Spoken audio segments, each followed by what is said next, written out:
اعوذ باللہ من الشیطان اللعین الرجیم بسم اللہ الرحمن الرحیم الحمد للہ الذی لا يبلغ مدحتہ القائلون ولا يحصي نعماہ العادون ولا يؤدي حقہ المجتہدون الذي بعد فلا يرى وقرب فشهد النجوى تبارك وتعالى والصلاة والسلام على سيد الأنبياء وخاتم المرسلين وشفيع المذنبين سيدنا ونبينا بالقاسم محمد اللهم صل على محمد وآل محمد وعلى أهل بيته الطيبين الطاهرين المعصومين الذين أذهب الله عنهم الرجس وطهرهم تطهيرا اللهم صل على محمد وآل محمد واللعنة الدائمة الباقية على أعدائهم ومنكر فضائلهم وغاصب حقوقهم من الآن إلى قيام يوم الدين. أما بعد فقد قال الله سبحانه وتعالى في كتابه الكريم وجعل منهم أئمة يهدون بأمرنا لما صبروا وكانوا بآياتنا يوقنون. صلوات پڑھنے ایک بار. کل کے مجلس میں نے امام زین العابدین علیہ الصلاۃ والسلام کی عظمت اور ان کی شخصیت کو ظاہر کرنے کے لیے، نمایاں کرنے کے لیے آپ حضرات کی خدمت میں اس عنوان کو ہم نے پیش کیا تھا کہ امام کا بیمار ہونا ایک ٹیمپریری ایشو تھا، اور اس کی وجہ سے کچھ لوگوں میں یہ لاشعوری طور پہ ایک تصور ابھرتا ہے امام کے سلسلے میں کہ وہ کمزور تھے، نحیف تھے، مجبور تھے، جبکہ حقیقت کچھ اور ہے. خداوند عالم نے ہر امام کو وہ صلاحیتیں دی ہیں، اور جتنے امام ہیں سب جو ہیں فضل کے اعتبار سے، علم کے اعتبار سے سب برابر ہیں، لیکن حالات کے لحاظ سے ہر امام نے اپنے زمانے کو دیکھا، ماحول کو دیکھا، سرکمسٹانسز کو دیکھا ہے، اور اس کے بعد تدبیر کو اپنایا ہے جو اس لحاظ سے مناسب تھی. امیر المومنین کی زندگی میں آپ دیکھ لیں، رسول کے زمانے میں جہاں جہاں ضرورت پڑی تلوار کی، امیر المومنین سب سے آگے تھے، لیکن رسول کی وفات کے بعد تقریباً 24-25 سال کا دور رہا جہاں امیر المومنین نے مقصد اعلیٰ کے خاطر، اسلام کے خاطر جو ہے ایک لحاظ سے خاموشی اختیار کی. لیکن وہی علی جو ہیں، جب ان کے خلافت ظاہریہ کا دور آتا ہے اور جب بغاوتیں شروع ہو جاتی ہیں تو اسی علی کو آپ دیکھیں گے دوبارہ تلوار لے کے میدان میں موجود ہیں.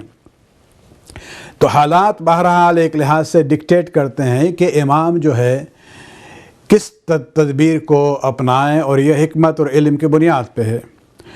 امام حسن علیہ السلام نے صلح کی، حسین ابن علی نے بھی اپنے امامت کے ابتدائی 10 سال میں معاویہ کی مخالفت کی، احتجاج کی، لیکن زبانی طور پہ.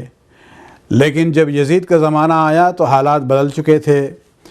جتنی شرائط معاویہ نے جس پہ دستخط کی تھی صلح حسن کے سلسلے میں،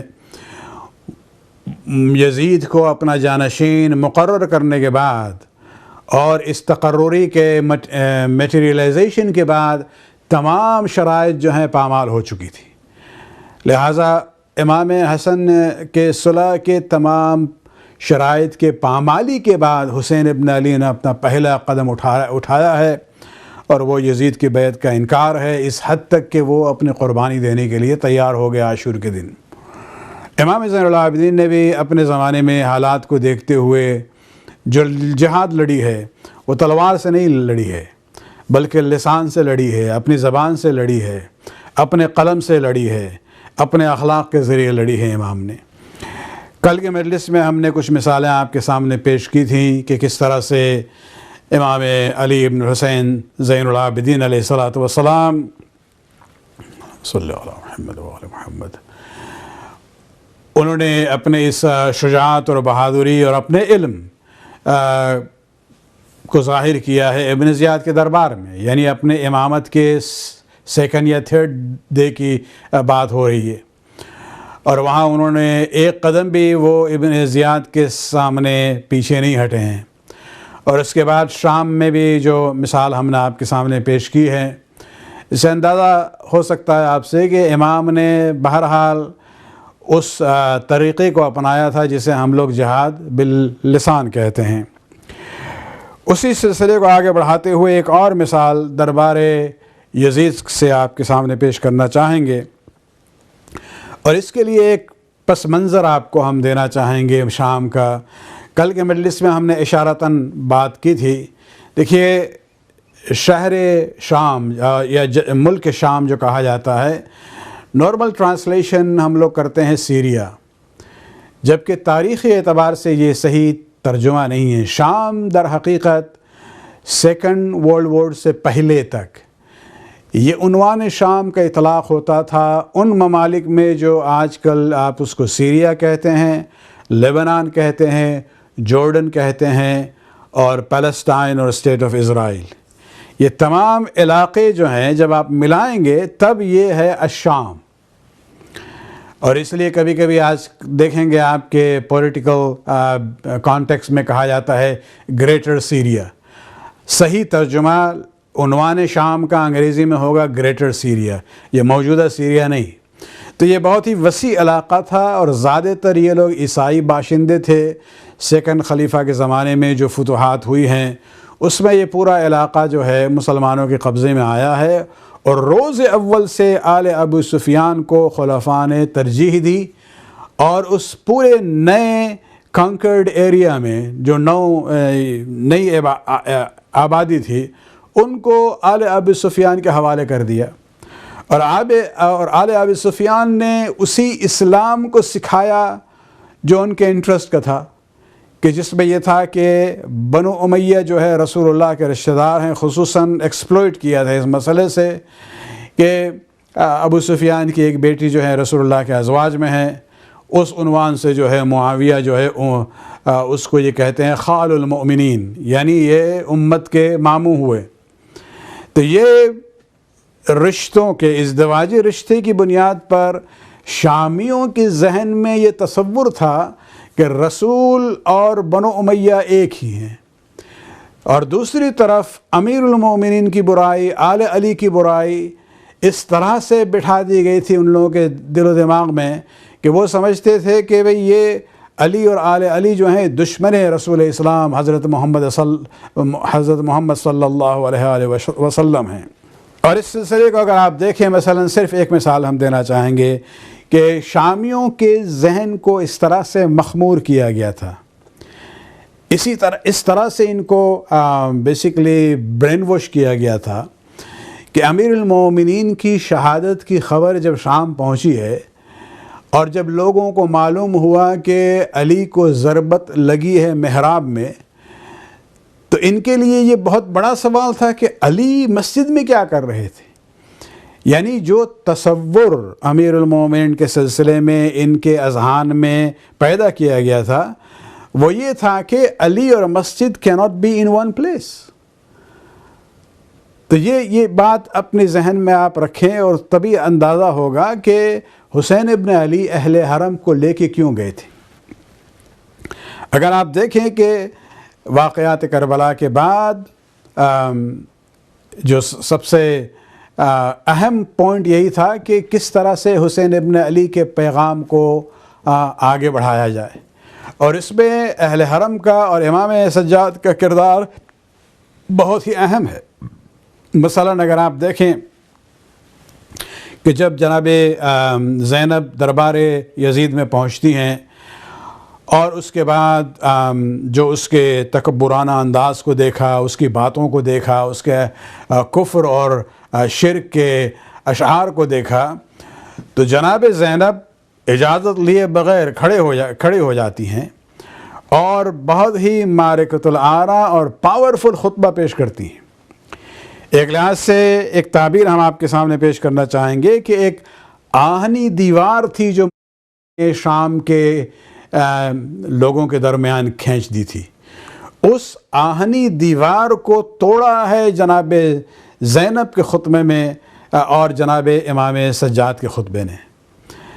جناب زینب کا خطبہ اور امام سجاد کا خطبہ دربار یزید میں ایک دوسرے کے کمپلیمنٹ ہیں، ایک دوسرے کے متمم ہیں، اس معنوں میں کہ اگر آپ دیکھا جائے تو جناب زینب کا خطبہ جو ہے ایک لحاظ سے تبرعی خطبہ تھا، جہاں انہوں نے بنو امیہ کی حقیقت کو شامیوں کے سامنے پیش کر دیا تاکہ لوگوں کو اندازہ ہو کہ ان کا بیک گراؤنڈ کیا ہے، اور یہ خاندان در حقیقت آخر وقت تک رسول اسلام کا مخالف رہا۔ فتح مکہ میں مجبور ہو کے اس کے دادا نے جو ہے کلمہ پڑھا ہے اور اس کے باپ نے۔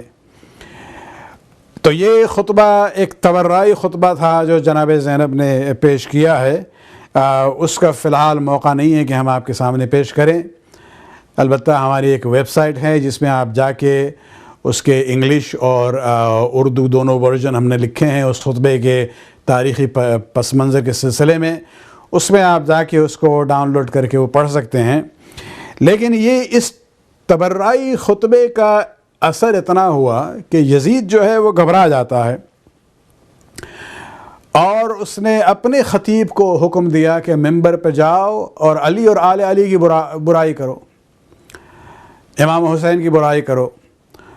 تو وہ خطیب جاتا ہے، بہرحال وہ مزدور تھا، درباری خطیب تھا، اس کو وہی کرنا تھا جو اس کے مالک نے کہا تھا۔ اس کے بعد امام سجاد آتے ہیں، لیکن اس کس طرح سے وہ بیک گراؤنڈ کیا تھا، کس طرح سے امام آئے ہیں اپنے خطبے کو دینے کے لیے، اس سے پہلے ایک جملہ اور سن لیں آپ مجھ سے، تاکہ اندازہ ہو کہ اس زمانے میں کس طرح سے انہوں نے امیر المومنین کے خلاف لوگوں کے ذہن میں زہر اگل دیا تھا۔ آپ بیسیکلی 25 سال یہ قوم جو ہے ہر جمعہ میں علی اور آل علی کی برائی سنتی تھی، یعنی یہ جمعہ کے خطبہ کا جز بن چکا تھا کہ جہاں حمد و ثناء الہی ہو، جہاں رسول پر صلوات ہو اور خلفاء کی تعریف ہو، اس میں ایک لازمی جز یہ تھا کہ علی اور آل علی کی برائی کی جائے، ان کے خلاف تبرہ کیا جاتا تھا۔ اس ماحول میں جب اس خبیث خطیب نے علی کی برائی شروع کی ہے تو کسی حد تک امام زین العابدین خاموش رہے، لیکن ایک وقت آتا ہے کہ امام جو ہے اس خطیب سے مخاطب ہوتے ہیں، کہتے ہیں وَيْلَكْ أَيُّهَا الْخَاطِبِ اشتريت رضا المخلوق بسخط الخالق فتبوى مقعدك من النار، کہ اے بدبخت خطیب، تم نے جو ہے ایک مخلوق یعنی یزید کی رضامندی جو ہے اس کی خوشی کو تم نے خریدا ہے خالق کے ناراضگی سے، تم نے اپنے خالق کو ناراض کر دیا ہے، اور یہ کر کے تم نے جہنم میں اپنا ٹھکانہ بنا لیا ہے۔ اور اس کے بعد جو عنوان ہے یہ بہت اہم ہے، یعنی اگر آپ کو خطبہ دینا ہے، ممبر پر بیٹھنا ہے، تو ہمیشہ دیکھیں رضائے خالق آپ کے ذہن میں ہونی چاہیے، رضائے مخلوق نہیں ہونی چاہیے۔ اور اس کے بعد امام یزید سے مخاطب ہوتے ہیں، کہتے ہیں أتأذن لي أن أسعد هذه الأعواد فأتكلم بكلمات فيهن لله رضا ولهؤلاء الجالسين أجر وثواب۔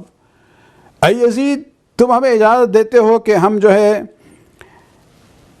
لکڑی کا جو ڈھانچہ ہے اس پر ہم آ کے بیٹھیں اور کچھ ایسی باتیں کریں کہ جس میں خداوند عالم راضی ہو، اور جن باتوں کو سننے سے جو سامعین ہیں ان کو اجر و ثواب ملے۔ امام زین العابدین کے ہر لفظ جو ہے اپنی جگہ پہ بہت ہی پاورفل ہے۔ یزید سے یہ نہیں کہا امام نے کہ مجھے اجازت دو کہ ہم ممبر پر جا کے بیٹھیں، فرماتے ہیں کہ مجھے اجازت دو ان اسعد هذه الاعواد، یعنی لکڑی کا یہ جو ڈھانچہ ہے اس پر ہم بیٹھیں۔ اس کا مطلب یہ ہے کہ جب تک جو ہے اس ممبر سے حق اور حقیقت کی بات ہوتی رہے گی، یہ ممبر ہے، لیکن اگر یہاں باطل بات ہوتی رہے گی، محمد و آل محمد کے خلاف بات ہوتی رہے گی، خداوند عالم کے خلاف بات ہوتی رہے گی، تو یہ ممبر نہیں ہے بلکہ یہ لکڑی کا ڈھانچہ ہے۔ صلوات پڑھ دیں ایک بار اور۔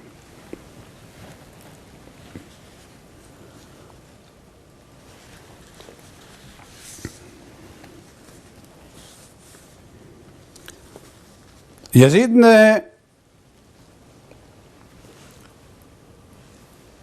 تیار نہیں ہوتا ہے وہ کہ امام زین العابدین کو اجازت دے، لیکن مجمع میں آلریڈی ذہنی طور پہ کچھ تبدیلی آ رہی تھی۔ جو حاضرین تھے انہوں نے کہا کہ بھئی اس جوان کو دیکھو، من هذا الفتى العلیل، یہ اس جوان کو دیکھو جو بیمار بھی لگ رہا ہے، رد علی الخطیب والامیر وهو اسیر، اور اس کی جرأت ہے کہ یہ خطیب کو رد کرے، امیر کو بھی رد کرے، جبکہ وہ اسیر ہے اس کا۔ یزید نے منع کیا، لیکن مجمع کا اب اصرار بڑھتا ہے۔ یعنی آپ دیکھ لیں کہ آلریڈی انقلاب جو ہے آ رہا تھا، تبدیلی آ رہی تھی وہاں پر لوگوں کے ذہن میں۔ جناب زینب کے خطبے کا اثر تھا یہ۔ مجمع نے اصرار کیا اور وہاں پر یزید جو ہے مجبور ہوتا ہے، اور پہلا اثر یہی ہے کہ یزید مجبور ہوتا ہے کہ امام زین العابدین علیہ السلام جو ہے ممبر پر آئیں اور اپنے خطبے کو بیان کرے۔ صلوات پڑھنے ایک بار اور امام اپنے خطبے کو جو بیان کرتے ہیں، اب یہاں دوبارہ ہم اس کانٹیکس کو لانا چاہیں گے کہ جناب زینب کا خطبہ تبرعی تھا، یعنی انہوں نے شامیوں کے ذہن میں جو گندگی تھی اور جو جہالت کے پردے تھے بنو امیہ کے سلسلے میں، اسے جو ہے صاف کر دیتی ہیں۔ اب ضرورت اس بات کی تھی کہ امام آ کے اب اسے پوزیٹیو فیڈ کرے، یعنی سمجھیے کہ وہ جو برین تھا بیسیکلی اس میں جو ہے اس دماغ کے اس کمپیوٹر میں جتنی گندگی تھی وہ نکال دی گئی، ٹریش میں ڈال دیا گیا۔ اب ضرورت تھی کہ اس کو صحیح انفارمیشن فیڈ کیا جائے، تو امام زین العابدین کا خطبہ ایک لحاظ سے تولائی خطبہ تھا۔ زینب نے تبرعی کا کام کیا ہے اور امام زین العابدین نے تولائی خطبہ پیش کیا ہے۔ جس طرح سے خود خداوند عالم بھی ہم لوگوں سے یہی کہتا ہے نا، سورہ آیت الکرسی میں، وَمَنْ يَكْفُرْ بِالطَّاغُوتِ وَيُؤْمِنْ بِاللَّهِ، جو پہلے طاغوت سے کفر کرے اس کے بعد اللہ پر ایمان لے آئے تو اس نے در حقیقت عروۃ وثقی کا در حقیقت ہاتھ اس نے پکڑا ہے۔ تو اس سے اندازہ ہوتا ہے کہ انسان کو پہلے جتنے اپنے نگیٹیوٹی ہے دماغ میں اس کو صاف کرنا چاہیے، اور اس کے بعد پھر جگہ ہوتی ہے کہ آپ پوزیٹیوٹی کو وہاں لے آئیں۔ تو امام اپنے خطبے کو خداوند عالم کی حمد و ثنا سے شروع کرتے ہیں، اور اس کے بعد اہل بیت کے فضائل کو بیان کرنا شروع کرتے ہیں۔ ایک لحاظ سے وہ جو پروپیگنڈا تھا علی کے خلاف، اس کو اب ختم کرنا، نیوٹرلائز کرنا چاہتے ہیں۔ فرماتے ہیں اعطینا ستا وفضلنا بالسبع، کہ ہمیں جو ہے خداوند عالم نے، اہل بیت کو، میرے خاندان کو خداوند عالم نے 7 فضیلتیں دی ہیں، اور 6 فضیلتیں دی ہیں، اور 7 افراد کے لحاظ سے ہم لوگوں کو امت پر برتری حاصل ہے۔ اعطینا، وہ 6 فضیلتیں کیا ہیں؟ فرماتے ہیں اعطینا العلم والحلم والسماح والفصاح والشجاع والمحبہ فی قلوب المؤمنین، کہ خداوند عالم نے ہمیں جو فضیلتیں دی ہیں اس میں نمبر 1 علم ہے، اور علم کے لیے ادھر ادھر جانے کی ضرورت نہیں ہے۔ خود رسول اسلام کی وہ مشہور حدیث کافی ہے جہاں فرماتے ہیں انا مدینۃ العلم وعلی بابها، اگر رسول سے علم حاصل کرنا ہے تو علی ہی کے ذریعے جانا پڑے گا۔ والحلم سے مراد یہ ہے کہ وہ انسان طاقت رکھتے ہوئے بھی اپنے مخالف اور دشمن سے بدلہ نہ لے، فوربیرنس جسے کہتے ہیں، صبر جسے کہتے ہیں۔ والسماح یعنی نوبلٹی، بزرگی، خاندان میں جو ایک بزرگی رہتی ہے، ان کی جو ابوت ہوتی ہے، اس کی بات ہو رہی ہے۔ نمبر 4 جو فضیلت خداوند عالم نے اہل بیت کو دی ہے، والفصاحہ، فصاحت اور بلاغت ان کے خاندان میں ہیں، ان لوگوں نے ادھر ادھر سے نہیں سیکھا ہے، بلکہ خدا نے ان کو اس فضیلت سے نوازا ہے۔ اس میں بھی ہمارے لیے نہج البلاغہ کافی ہے، خود کتاب کا نام ہی سید رضی نے یہ لکھا تھا، نہج البلاغہ یعنی بلاغت کا راستہ۔ اگر فصاحت و بلاغت سیکھنا ہے تو آپ امیر المومنین کے کلام سے سیکھ سکتے ہیں۔ صلوات پڑھنے ایک بار اور۔ اس کے بعد 5ویں صفت جو خداوند عالم نے اہل بیت کو دی ہے، اور یہ برتری ہے دوسروں کے خلاف. والشجاع، شجاعت جو ہے یہ ان کے خاندان کا ورثہ ہے. اور نمبر 6 والمحبت فی قلوب المؤمنین، خداوند عالم نے جو مؤمنین ہیں ان کے دل میں جذبہ محبت اہل بیت کے سلسلے میں پیدا کیا ہے. اور یہ وہ حقیقت ہے کہ جسے کوئی منکر نہیں ہو سکتا ہے. آپ شیعہ اور صوفی اور سنیوں کو دیکھیں، یہاں تک کہ آپ سلفی اور وہابیوں کو بھی دیکھیں، ان کی یہ جرأت نہیں ہو سکتی ہے کہ وہ اہل بیت کے بارے میں کہیں کہ ہمیں ان سے کوئی سروکار نہیں ہے، بلکہ وہ مجبور ہیں قرآن اور سنت کی روشنی میں یہ کہیں کہ آل محمد سے محبت کرنا جزو ایمان ہے، جزو اسلام ہے، یہ ضروریات میں سے ہے. تو یہ وہ چیزیں ہیں جو امام بیان کرتے ہیں. اس کے بعد فرماتے ہیں وَفُضِّلْنَا، اور خداوند عالم نے ہم لوگوں کو 7 افراد کی بنیاد پر دوسروں پر برتری دی ہے. نمبر 1 من نبی المختار محمد صلی اللہ علیہ وآلہ وسلم، صلوات پڑھنے ایک بار اور فرماتے ہیں کہ وہ نبی جو خداوند عالم نے سلیکٹ کیا ہے وہ ہم میں سے ہیں، اشارہ محمد کی طرف ہے. نمبر 2 ومن الصدیق، جس صحیح معنوں میں صدیق اکبر ہے وہ علی ابن ابی طالب ہیں، خود رسول اسلام نے یہ لقب جو ہے علی کو دیا ہے. نمبر 3 ومن الطیار، یعنی وہ شہید جس کے ہاتھ کٹ چکے تھے جنگ میں اور خداوند عالم نے اسے پر دیے ہیں اس کی جگہ پہ، اور وہ جنت میں ایک لحاظ سے سیر کرتے ہیں، ان کا نام جعفر طیار ہیں، وہ ہمارے خاندان کے فرد ہیں. نمبر 4 ومن اسد اللہ و اسد الرسول، اور وہ شخص جس کو شیر خدا اور شیر رسول کہتے تھے وہ بھی ہم میں سے ہیں. اس سے یہاں اشارہ جناب حمزہ کی طرف تھا، رسول اللہ کے چچا جو بہت شجیع اور بہادر تھے، اور ان کی شہادت واقع ہوئی تھی جنگ احد میں. ومن سیدۃ نساء العالمین فاطمۃ البتول، اور پھر فرماتے ہیں کہ 5ویں فرد جس کی بنیاد پر ہمیں دوسروں پر برتری حاصل ہے وہ ہے وہ خاتون جو تمام عالمین کے خواتین کی سردار ہیں، اور وہ ہیں فاطمہ بتول صلوات اللہ علیہ.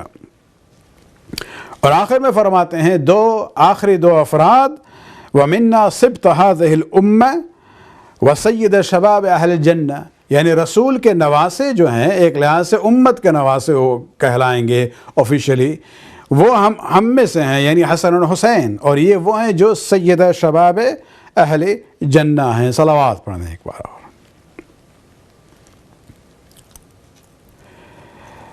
اس کے بعد امام زین العابدین علیہ السلام نے اپنا تعارف شروع کیا. اولاً یہ خاندانی پس منظر تھا، اور اس کے لیے بھی جو عنوان امام سجاد نے اپنایا ہے وہ بہت ہی انٹرسٹنگ ہے. فرماتے ہیں فمن عرفنی فقد عرفنی، جو مجھے جانتا ہے وہ جانتا ہے. ومن لم يعرفنی انبأته بحسبی ونسبی، اور جو مجھے نہیں جانتا ہے اس کے لیے ہم بتائیں گے کہ میرا حسب و نسب کیا ہے. اور اس کے بعد امام نے اپنا بیان شروع کیا. سب سے پہلے اپنے کو ملاتے ہیں مظاہر اسلام سے، یعنی وہ سمبلز جو دین اسلام کے سمبل بن چکے ہیں ان سے اپنے کو منسوب کرتے ہیں.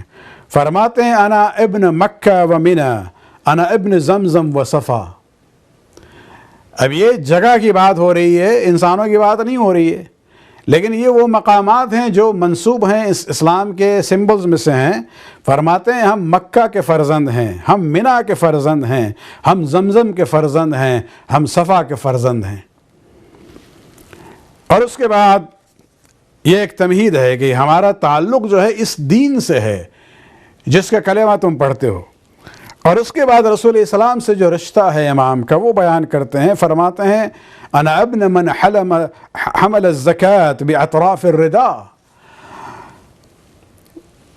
اسلام سے پہلے ہی ایک بار جو ہے وہ مکہ کے دیواریں کمزور ہو رہی تھی، اس کی تعمیر نو ہی ریپیئر کیا گیا، تو حجر اسود جو ہے وہ ہٹا دیا گیا تھا سائیڈ میں. جب حجر اسود کو دوبارہ رکھنے کی بات ہوئی تو اس میں 4 قبیلے تھے مکہ میں اس زمانے میں. سب نے کہا کہ بھائی یہ آنر ہمیں چاہیے. جھگڑا اختلاف ہو گیا. آخر میں چاروں نے کہا، جو نمائندے تھے چاروں قبیلے کے، انہوں نے کہا کہ اچھا ایسا کرتے ہیں کہ ہم لوگ انتظار کریں، اس دروازے مسجد سے جو بھی اندر آئے گا اسے ہم کہیں گے وہ فیصلہ کرے. اتفاق سے یہ اسلام سے پہلے کی بات ہے، رسول اسلام آئے.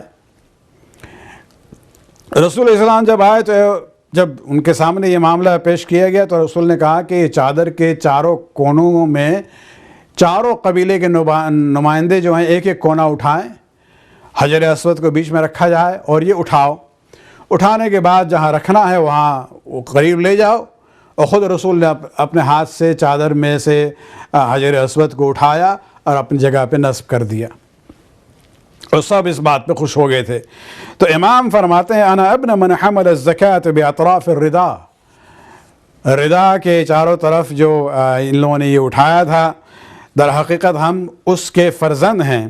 انا ابن خیر من اعتذر وارتدى، انا خیر من انتعل واحتفى، ہم اس شخص کے فرزند ہیں کہ جو انسانوں میں سب سے بہتر تھا.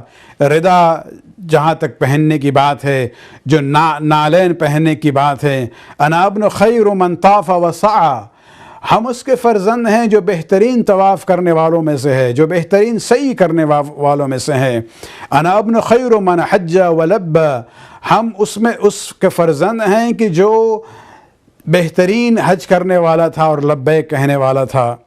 انا ابن من حمل، پھر فرماتے ہیں وہ معراج کی طرف اشارہ کرتے ہیں. انا ابن من حمل على البراق في الحوا، انا ابن من اسری به من المسجد الحرام الى المسجد الاقصى فسبحان من اسرى، ہم اس کے فرزند ہیں کہ جس کو خداوند عالم نے براق کے سواری کی جو آسمان میں اڑے ہیں. ہم اس کے فرزند ہیں کہ خداوند عالم جہاں مسجد الحرام سے مسجد الاقصی کی طرف لے کے گئے ہیں. انا ابن من بلغ به جبرائیل الى سدرۃ المنتہی، ہم اس کے فرزند ہیں کہ جن کے ساتھ جبرائیل کے ساتھ وہ جو ہیں سدرۃ المنتہی تک پہنچے ہیں. انا ابن من دنا فتدلى فكان قاب قوسین وادنى، ہم اس کے فرزند ہیں کہ جو اس منزل پہ پہنچا ہے کہ جہاں جبرائیل بھی نہیں پہنچ سکتے تھے، بلکہ ہم نور الہی سے بالکل قریب تھے. انا ابن من صلى بالملائکۃ السماء، ہم اس کے فرزند ہیں کہ جس کے ساتھ جو ہیں ملائکہ نے آسمان میں نماز پڑھی ہے. انا ابن من اوحى الیہ الجلیل ما اوحى، ہم اس کے فرزند ہیں کہ جن پر خداوند عالم نے وحی نازل کی ہے. انا ابن محمد المصطفیٰ، صلوات پڑھنے ایک بار اور. یہاں امام زین العابدین علیہ السلام نے یزید کے دربار میں، جبکہ یہ وہی یزید ہے کہ جو جناب زینب کے خطبے سے پہلے ان اشعار کو پڑھ رہا تھا کہ جس میں وحی الہی سے انکار تھا، جہاں وہ کچھ مشرکانہ اشعار تھے ایک قدیمی شاعر کے، جس کے یہ عنوان تھا کہ لعبت ہاشم بالملک فلا خبر جاء ولا وحی نزل، کہ بنو ہاشم نے یہ حکومت حاصل کرنے کے لیے ایک ڈرامہ کھیلا تھا، ورنہ نہ کوئی آسمان سے خبر آئی ہے نہ کوئی وحی نازل ہوئی ہے. اور یہاں امام زین العابدین کہتے ہیں ہم اس کے فرزند ہیں جس پر خداوند عالم نے وحی نازل کی ہے. اس کے بعد اپنی نسبت کو علی ابن ابی طالب سے ملاتے ہیں. فرماتے ہیں انا ابن علی المرتضیٰ. اب اس میں جو امیر المومنین کے فضائل بیان کیے ہیں بہت ہی طولانی ہے، اور یقیناً آپ نے بہت سے فضائل جو ہیں اس ٹائپ کے سنے ہوں گے، لیکن یہ چوتھے امام کی زبان سے سن لیں آپ. یزید کے دربار میں یہ وہ علی ہیں کہ جن پر 25 سال سے ہر جمعہ کے خطبے میں ان کی برائی کی جاتی تھی. بنو امیہ کے کیپٹل میں آ کے، سیٹ آف پاور میں آ کے، یزید کے دربار میں، یزید کے سامنے امام زین العابدین نے سب سے طولانی فضیلت جو بیان کی ہے وہ علی ابن ابی طالب کی ہے. فرماتے ہیں انا ابن علی المرتضیٰ، میں علی ابن مرتضیٰ کا فرزند ہوں. انا ابن ما ضرب خراطیم الخلق حتی قالوا لا الہ الا اللہ، ہم اس کے فرزند ہیں کہ جس نے اس طرح سے تلوار چلائی ہے یہاں تک کہ مخالفین جو ہے لا الہ الا اللہ کہنے لگے. انا ابن من ضرب بین ید رسول اللہ بسیفین وطعنا برمحین، ہم اس کے فرزند ہیں کہ جو رسول کے سامنے، رسول کے موجودگی میں 2 تلواروں سے لڑتے تھے اسلام کے خاطر، 2 نیزوں سے لڑتے تھے۔ وبایع البیعتین، 2 بیعتیں کی ہیں رسول کے ساتھ، وصلی القبلتین، اور 2 قبلوں کی طرف سے نماز پڑھی ہے۔ وقاتل ببدر وحنین، اور جنہوں نے بدر اور حنین میں بھی جہاد لڑی ہے۔ ولم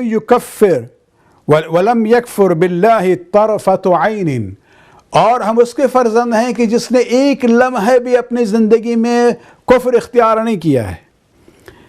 یہ سنیوں میں آپ دیکھیں گے کہ بہت ہی مشہور جملہ ہے جو علی کے نام کے ساتھ لیا جاتا ہے۔ ورنہ ایک زمانہ تھا کہ جب بھی علی کا نام یہ لیتے تھے فوراً کہتے تھے علی کرم اللہ وجہہ، یعنی کہ علی وہ ہیں کہ جن کے چہرے اور پیشانی کو خداوند عالم نے فضیلت اور کرامت عطا کی ہے۔ یہ اشارہ اس بات کی طرف تھا کہ علی نے کبھی بھی اپنی زندگی میں ولادت سے لے کے شہادت تک کبھی بھی بت کے سامنے سجدہ ریز نہیں ہوئے تھے۔ انا ابن صالح المؤمنین، ہم اس کے فرزند ہیں جس کو قرآن نے صالح المؤمنین کہا ہے۔ صالح المؤمنین یعنی مؤمنین میں جو نیک بندے تھے۔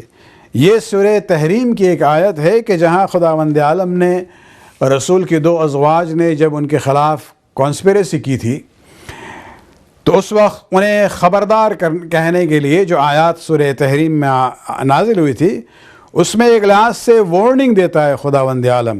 وَإِن تَظَاهَرَ عَلَيْهِ، خدا کہتا ہے خبردار رہو تم دونوں، اگر تم ان کے خلاف سازش کرو تو تمہیں معلوم ہونا چاہیے فَإِنَّ اللَّهَ هُوَ مَوْلَاهُ، خداوند عالم محمد کا مولا ہے، محمد کو تنہا مت سمجھو۔ نہ صرف خداوند عالم جو ہے مولا ہے، اور اس کے بعد فرماتے ہیں وجبرائیل وصالح المؤمنین والملائکہ بعد ذالک ظہیرا، خدا تو محمد کا مولا ہے لیکن خدا کے بعد جبرائیل، صالح المؤمنین اور تمام ملائکہ جو ہیں محمد کے ناصر اور مددگار ہیں۔ یہاں جبرائیل کا ذکر ہے اس لیے کہ وہ سردار ملائکہ ہیں، پھر ملائکہ کا ذکر ہے، بیچ میں صالح المؤمنین کی بات ہو رہی ہے۔ یہ صالح المؤمنین کون ہے؟ اس سے مراد یہاں علی ابن ابی طالب ہیں، اور اسی آیت کی طرف اشارہ فرماتے ہیں امام زین العابدین، انا ابن صالح المؤمنین، میں صالح المؤمنین کا فرزند ہوں، ووارث النبیین، میں اس کا فرزند ہوں جو نبیین کا وارث ہے، قاطع الملحدین، جو ملحدین کو ختم کرنے والا ہے، یعصوب المسلمین، جو مسلمانوں کا سرپرست ہے، نور المجاہدین وزین العابدین، جو مجاہدین کا نور ہے، عبادت گزاروں کی زینت ہے، تاج البکائین، جو محراب میں جو روتے ہیں خداوند عالم کی بارگاہ میں، وہ در حقیقہ اس کا تاج جو ہیں علی ہیں، واصبر الصابرین، سب سے زیادہ صبر کرنے والے کے ہم فرزند ہیں۔ علی نے سب سے زیادہ صبر کہاں کی ہے؟ رسول کی وفات کے بعد طاقت رکھتے ہوئے، ذوالفقار رکھتے ہوئے بھی اسلام کی بقا کے خاطر صبر کرتے ہیں۔ وافضل القائمین من آل طٰہٰ و یاسین و رسول رب العالمین، اور جتنے نماز گزار تھے چاہے وہ آل طٰہٰ ہوں، یاسین میں سے ہوں یا آل رسول رب العالمین میں سے ہوں، ان سب میں سے افضل تھے۔ انا ابن المؤید بجبرائیل والمنصور بمیکائیل، میں اس کا فرزند ہوں کہ جس کی تائید خداوند عالم نے جبرائیل کے ذریعے کی ہے اور جس کی نصرت خداوند عالم نے میکائیل کے ذریعے کی ہے۔ انا ابن قاتل الناکسین والقاسطین والمارقین، ہم اس کے فرزند ہیں جنہیں ناکسین، بیعت کو توڑنے والے جمل میں، قاسطین، جنہوں نے جو ہے وہ انحراف پیدا کیا، حقیقت سے ہٹ گئے، صفین کی بات ہو رہی ہے۔ والمارقین، یہ وہ لوگ ہیں کہ جنہوں نے دین کو ایک لحاظ سے مسخ کر دیا، اس سے مراد قاتل نہروان ہیں۔ وَأَفْخَرُ مَنْ مَشَى مِنْ قُرَيْشَ أَجْمَعِينَ، اور اس کے بعد مزید فضائل بیان کرتے ہیں علی کے کہ ہم اس کے فرزند ہیں. اول من اجاب واستجاب للہ ولرسول رسول اللہ من المؤمنین، سب سے پہلے رسول کی دعوت پر لبیک کرنے والے علی تھے. واقدم السابقین، سابقین میں سب سے آگے تھے. وقاسم المعتدین ومبیر المشرکین، مشرکین و کافرین کا ختم کرنے والے وہی تھے. سہم من مرام اللہ علی المنافقین، خداوند عالم کہ کمان میں جو تیر تھی منافقین کے لیے اس کا نام ہے علی. صلوات پڑھنے ایک بار اور.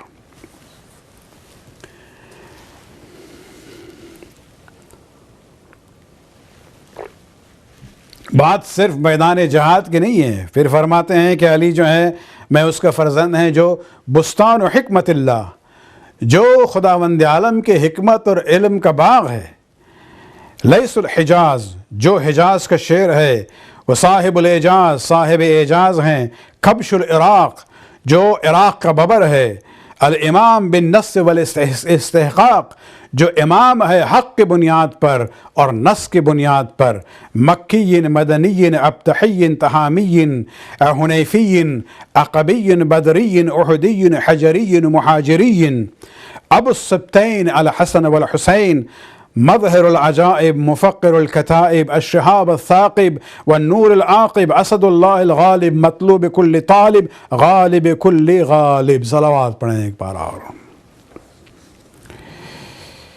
یہ وہ فضائل ہیں جو امیر المومنین کے ہیں، اور علی زین العابدین کہتے ہیں کہ ہم اس کے فرزند ہیں. اور ختم کرتے ہیں اس جملے سے ذاک جدی علی بن ابی طالب، یہ میرے دادا ہیں، میرے جد ہیں علی بن ابی طالب علیہ الصلاۃ والسلام. اور اس کے بعد جناب فاطمہ الزہرا سے جو نسبت ہے اس کی طرف آتے ہیں. اس میں بہت ہی مختصر ذکر فرماتے ہیں. انا ابن فاطمہ الزہرا، میں فاطمہ الزہرا کا فرزند ہوں. انا ابن سیدۃ النساء، سیدۃ النساء کا میں فرزند ہوں. انا ابن الطہر البطور، میں اس کا فرزند ہوں جو طاہرہ اور بطول تھی. انا ابن بضعۃ الرسول، ہم اس کے فرزند ہیں جو رسول کے دل کا ایک ٹکڑا تھی.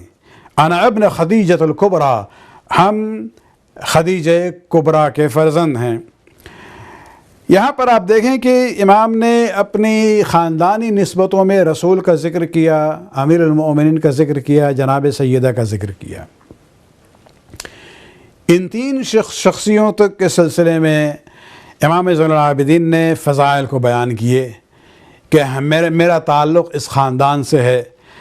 اس لیے کہ یہاں بتانا یہ چاہتے تھے کہ اسیروں کا جو تم قافلہ دیکھتے ہو یہ در حقیقت دشمنان رسول اسلام میں سے نہیں ہیں، یہ رسول اللہ کا خاندان ہے. اور اگر ہم رسول کے خاندان ہیں تو جس نے ہمارے بابا کو قتل کیا ہے اور ہم لوگوں کو اسیر کیا ہے، اس کی کیا حیثیت ہوگی رسول کے لحاظ سے؟ رسول کے نسبت یہ دشمن رسول قرار پائے گا. اس کے بعد اب آتے ہیں اپنے خطبے کے اختتام کی طرف کہ جہاں امام زین العابدین علیہ السلام اپنے اس رشتے کو بیان کرتے ہیں جو حسین بن علی سے ہے.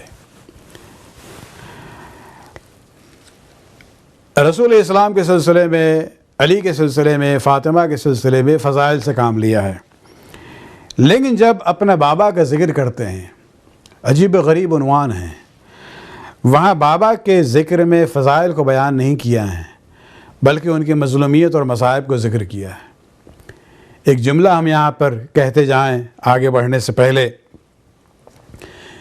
کہ اس خطبے کو پڑھنے کے بعد ہمارے ذہن میں تصور آیا کہ یہ جو رواج ہے ہمارے یہاں مجلسوں میں کہ ہم اسلامی باتیں پیش کرتے ہیں، محمد آل محمد کے فضائل کو پہلے پیش کرتے ہیں تقریروں میں، اور اینڈ میں ہم جو ہیں مصائب کا ذکر کرتے ہیں.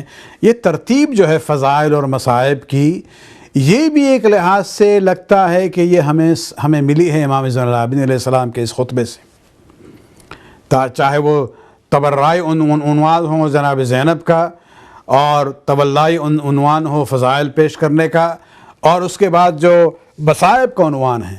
یہ سب در حقیقت ایک لحاظ سے گائیڈ لائنز ہیں جس سے ہمارے یہاں یہ مجلس کا جو رواج ہے وہ اس سے آپ اخذ کر سکتے ہیں۔ تو اپنے بابا کو جو تعارف کرتے ہیں اس میں عنوان مصائب کا ہے۔ شروع کرتے ہیں انا ابن المقتول ظلما، ہم اس کے فرزند ہیں کہ جسے ظلم کی بنیاد پر قتل کر دیا گیا۔ انا ابن محظور الراس علی القفا، ہم اس کے فرزند ہیں کہ جس کے سر کو پس گردن سے جدا کیا گیا ہے۔ انا ابن العطشان حتی قضیہ، ہم اس کے فرزند ہیں کہ جو پیاسا رہا آخر وقت تک۔ انا ابن تریح کربلا، ہم اس کے فرزند ہیں جس کے لاشے کو زمین کربلا میں چھوڑ دیا گیا تھا۔ انا ابن المرمل بالدماء، ہم اس کے فرزند ہیں کہ جس کا جسم جو ہے زمین میں خون میں غلطاں ہیں۔ انا ابن ذبیح کربلا، ہم اس کے فرزند ہیں کہ جو کربلا میں ذبح کر دیا گیا تھا۔ انا ابن من بکت علیہ ملائکۃ السماء، ہم اس کے فرزند ہیں کہ آسمان کے ملائک بھی اس پر رو پڑے۔ انا ابن من ناحت علیہ الجن فی الارض، دنیا میں جو جن تھے وہ بھی مصائب کو دیکھ کے رو پڑے۔ والطیر فی الہوا، پرند جو آسمان میں ہیں وہ بھی مصائب حسین کو دیکھ کے رو پڑے۔ انا ابن من رأسہ علی السنان یہدی، ہم اس کے فرزند ہیں کہ جس کا سر جو ہے نوک نیزہ پر ایک شہر سے دوسرے شہر، ایک بازار سے دوسرے بازار اور ایک دربار سے دوسرے بازار میں پھرایا جا رہا ہے۔ انا ابن من حرمہ من العراق الى الشام صبیا، ہم اس کے فرزند ہیں کہ جن کے اہل حرم کو عراق سے لے کے شام تک قیدی اور اسیر بنایا گیا۔ عزاداران حسین، امام زین العابدین امام حسین کے مظلومیت کو بیان کرتے رہے، یہاں تک کہ یزید کے دربار میں جو مجمع تھا سب نے رونا شروع کر دیا۔ یعنی ایک لحاظ سے یہ پہلی مجلس یزید کے دربار میں ہو رہی ہے جہاں مصائب حسین ابن علی پر جو ہے مجمع رو رہا ہے، یہاں تک کہ بلند آواز جب شروع ہو جاتی ہے یزید گھبرا جاتا ہے۔ اس انقلاب اور اس اثر سے وہ اپنے مؤذن کو حکم دیتا ہے کہ تم اذان شروع کرو تو ان کا یہ خطبہ رک جائے گا۔ مؤذن جاتا ہے، وہ جو ہے اذان شروع کر دیتا ہے، امام اذان کے احترام میں خاموش رہتے ہیں۔ جب مؤذن نے جو ہے اشہد ان لا الہ الا اللہ کہا ہے تو امام نے خداوند عالم کے توحید کی گواہی دی۔ جب آخر میں جب وہ آیا ہے اشہد ان محمد رسول اللہ، تو ایک مرتبہ امام نے مؤذن سے کہا کہ اسی محمد کا واسطہ تھوڑی دیر رک جاؤ، اور اس کے بعد یزید سے کہتے ہیں یزید یہ محمد جن کی نبوت کی گواہی تیرے دربار میں دی جا رہی ہے یہ میرے جد ہیں یا تیرے جد ہیں؟ اگر تو کہتا ہے تیرے جد ہے تو تو جھوٹا ہے، اور اگر محمد میرے جد ہیں تو میرے ہاتھ میں یہ ہتکڑیاں کیوں لگی ہیں؟ میری گردن میں یہ طوق خاردار کیوں ہیں؟ میرے پیر میں یہ زنجیر کیوں لگی ہے؟ اگر محمد میرے جد ہے تو یہ بتاؤ کہ میرے بابا کو قتل کیوں کیا گیا، پیاس کے ساتھ مارا گیا ہے؟ اگر محمد میرے جد ہے تو ان کے اہل حرم کو اسیر کیوں بنایا گیا؟ اے یزید یہ بتاؤ اگر محمد میرے جد ہے تو یہ میری ماں بہن اور پھوپھی کی چادروں کو کیوں لوٹا گیا؟ ان کی تشہیر بے مقنع چادر کوفہ کے بازار میں، کوفہ کے دربار میں، شام کے بازار میں اور اس دربار میں کیوں ہو رہی ہے؟ عزاداران حسین، بس یہی امام روتے رہے کہ اگر محمد میرے جد ہے تو مجھ پر اس طرح سے ظلم کیوں ہوا؟ میرے بابا کا سر نوک نیزہ پر ایک شہر سے دوسرے شہر، ایک دیار سے دوسرے دیار میں کیوں پھرایا گیا؟ الا لعنۃ اللہ علی القوم الظالمین سیعلم الذین ظلموا ای منقلب ینقلبون۔ خداوند اس قلیل بات قبول فرما، ہمارے گناہوں کو بخش دے، ہماری توفیقات میں اضافہ فرما۔